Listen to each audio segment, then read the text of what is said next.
Hello everyone, Michael back with another video. In this video, I'm going to show you how to copy a SharePoint list with attachments. If you enjoy SharePoint, Power Automate, Power Apps, Power BI videos, feel free to subscribe because we put out more videos in those areas. And now for my intro.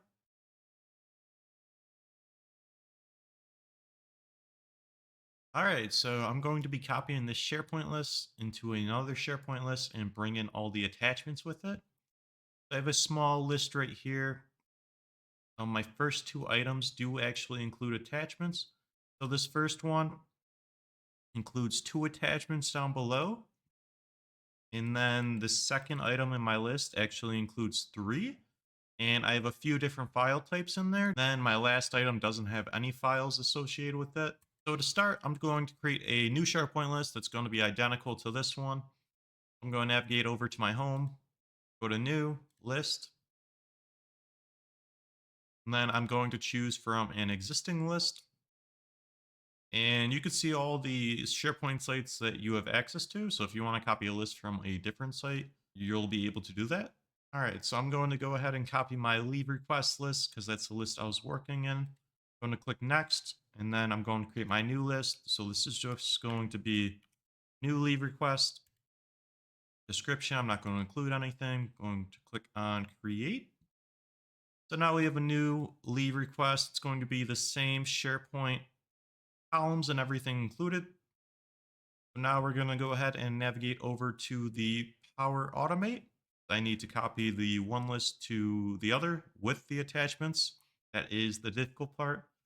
I'm going to go ahead and click on New Flow, and this is going to be a one-time flow. So that's going to be an instant cloud flow. I'm just going to call it Copy SharePoint List with attachments. Going to click on Manually Trigger a Flow. And we're going to click on Create. So I'm actually not going to use the new designer in this one because there are some bugs going on with it currently. So I'm going to go ahead and use the old designer because I feel it is cleaner to work with. So the first step we're going to do is get the items from the previous SharePoint list. So that is going to be SharePoint get items. Now my site address, I am working in the HR site. The list name, this is going to be the leave request. If you have over 100 items in your SharePoint list, you're going to want to go to settings. Then you're going to want to turn on pagination and set this threshold of items to return higher than the amount of items in your SharePoint list. So if I have 4,000 items in my SharePoint list, I'd want to put threshold of anything over 4,000. In my list, I only have 3 items, so I don't need to turn on pagination. I'm going to go ahead and run this just to show you guys what is included in the get items. So all the attachment information isn't included when you run that. And I will show you the output from that. Okay, I clicked on the get items. I'm going to click on show raw outputs. So click to download. I'm going to set this to pretty print at the top. So we get a bunch of data back from the get items. And the main thing we want to focus on is the value. So each value within your body is going to be an item in your SharePoint. So if you look in the curly brackets, that's going to be one item. So this goes all the way down to here. So that's my first item in my SharePoint list. If you want to look through it, go ahead. There is no attachment info. The only thing that is included about attachments is as attachments is equal to true. So if your item in your SharePoint list has attachments associated with it, this output is going to be true. If it doesn't, it's going to be false. So we're going to be utilizing that in our Power Automate flow. Let's go ahead and navigate back to the flow, click on edit. So with the get items, it's going to be multiple items returned in your SharePoint list. So let's go ahead and do an apply to each action. That'll be right here. And then select an output from the previous step. We're going to select the get items of value. So it's going to go through my SharePoint list, which is right here, the leave request. It's going to go through each one of those items and do a certain amount of actions, and then go to the next item and do the same amount of actions for every item in the list. First, we want to go ahead and create the item in the new list, and then we will add the attachments after. I'm going to go ahead and do a create item. Create item.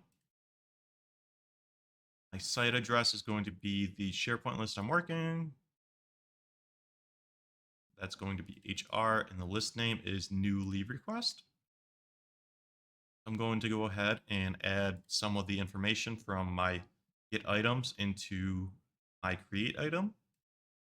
So that's going to be the title, and then we will copy the employee name. This text box is kind of small. I'm just going to do the employee name claims. And then for the department, going to do add a custom item, click dynamic content. Then I'm just going to type department, not dynamic. Then we want to get the department value because that is a choice field. Start date, it's going to be start date, end date, reason of absence. Okay, so we don't actually see any attachment info down here in the create item. So that's why we take extra steps to add the attachments after the create item. So the items created in the new SharePoint list, let's go ahead and do a condition here. So the reason I'm doing a condition is because we have to see if the current item we're on, so the item from the first list, has any attachments. I'm going to click on the dynamic value. I'm just going to type attachments.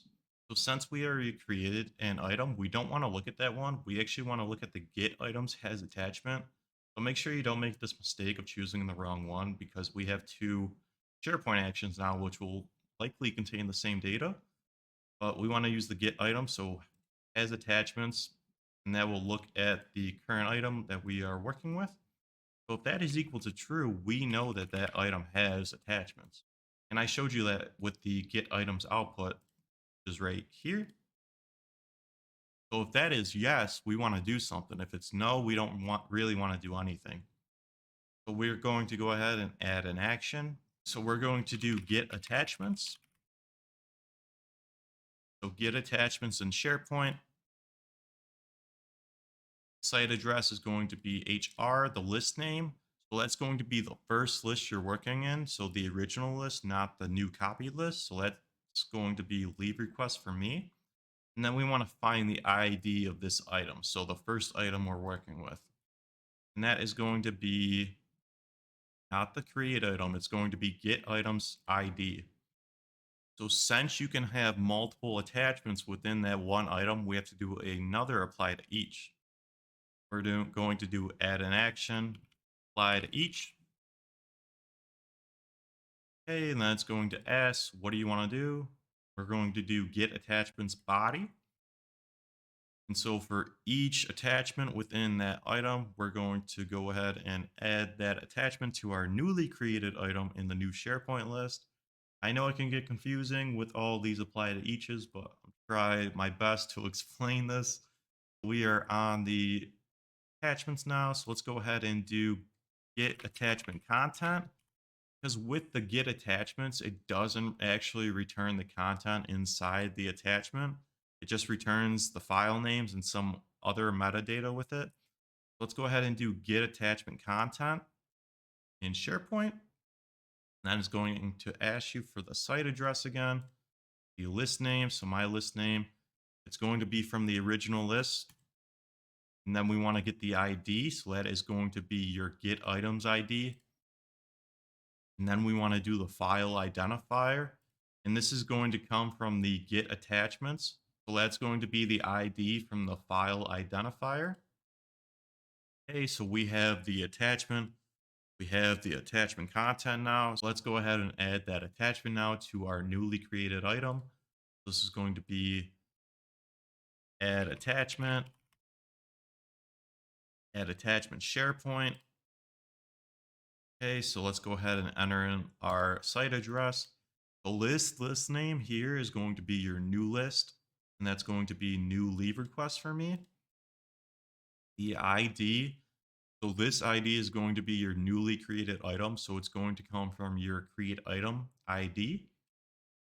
And then the file name, this is going to come from your get attachments display name. And then for the file content, this is going to come from get attachment content. So all this information's come from different actions within your Power Automate. So just be sure that you put the correct information in, because if you don't, I can see a lot of errors popping up. So that's where if you're experiencing any errors, just double check everything that you inputted into these boxes. I think everything looks good from here. We are getting all the items. For each of the items, we're creating a new item in our new SharePoint list. We're checking to see if it has an attachment. If it does have an attachment, we're getting all those attachments, file names, and IDs. And then for each of those file name IDs, we're grabbing the associated content. And then we're adding that into our new item created in the new SharePoint list. So let's go ahead and save this and run it. We'll just zoom out really quick to show you a high level overview of what we did. Okay, everything looks correct. I hope so.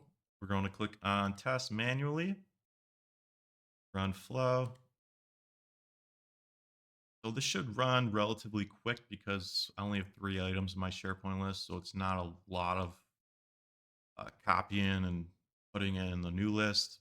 Okay, my flow is ran successfully, so that's always mostly a good thing half most of the time. So we create the item. So my first item actually did contain attachments, so the true was correct. I got the attachments.